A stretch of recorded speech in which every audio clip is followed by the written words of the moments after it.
হুঁশিয়ারি দিচ্ছি, আজকে সন্ধ্যার মধ্যে দিনের আলো থাকতে থাকতে এই বিধিবিধান পরিবর্তন করেন। আগামীকাল আর ইলেকশন কমিশন ঘেরাও হবে। হাজারো শহীদের, হাজারো মানুষের রক্তের উপরে দিয়ে এই নির্বাচন হচ্ছে। আমরা আজকে কিছুক্ষণ আগে একটা তথ্য জানতে পারলাম, ইলেকশন কমিশন একটা বিজ্ঞপ্তি দিয়ে বলেছে ভোট কেন্দ্রের 400 গজের আওতায় নাকি মোবাইল নিয়ে ঢুকতে পারবে না।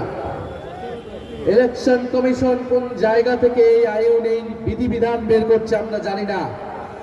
কার প্ল্যান, কার পরিকল্পনা মোতাবেক ইলেকশন কমিশন কাজ করছে না জনগণের সামনে স্পষ্ট হচ্ছে। আমরা হুঁশিয়ারি দিচ্ছি, আজকে সন্ধ্যার মধ্যে দিনের আলো থাকতে থাকতে এই বিধিবিধান পরিবর্তন করেন। আগামীকাল আর ইলেকশন কমিশন ঘেরাও হবে। আমরা এতদিন কিছু বলি নাই, সব সহ্য করে গিয়েছি। ইলেকশনের দ্বার প্রান্তে এসে, ইলেকশনের প্রাক্কালে এসে এই ধরনের ভোট কারচুপি, মিডিয়াকে ব্ল্যাক আউট করে দেওয়া হবে, মানুষের কণ্ঠস্বর, মানুষের তথ্য অধিকারকে রোধ করে দেওয়া হবে, এই ধরনের কোন আইন করা হবে, সেই আইন মেনে নেওয়া হবে না ইনশাআল্লাহ। আমাদের প্রতিনিধিরা আজকে ইলেকশন কমিশনে যাচ্ছে।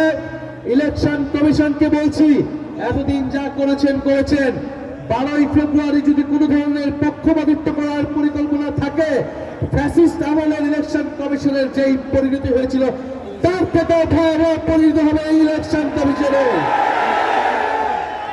আমরা প্রশাসনের ভাইদেরকে বলছি, পুলিশ সেনাবাহিনী ভাইদেরকে বলছি, আপনাদেরকে বলছি, আপনারা আমাদের ভাই, আপনারা এই দেশের মেধাবী সন্তান, আপনাদের উপর দেশের আমানত, গুরু দায়িত্ব আপনারা পালন করবেন। আগামী 12ই ফেব্রুয়ারি আমরা সামনের দিকে আগাতে চাই, ফ্যাসিস্ট আমল থেকে আমরা সামনের দিকে আগাতে চাই।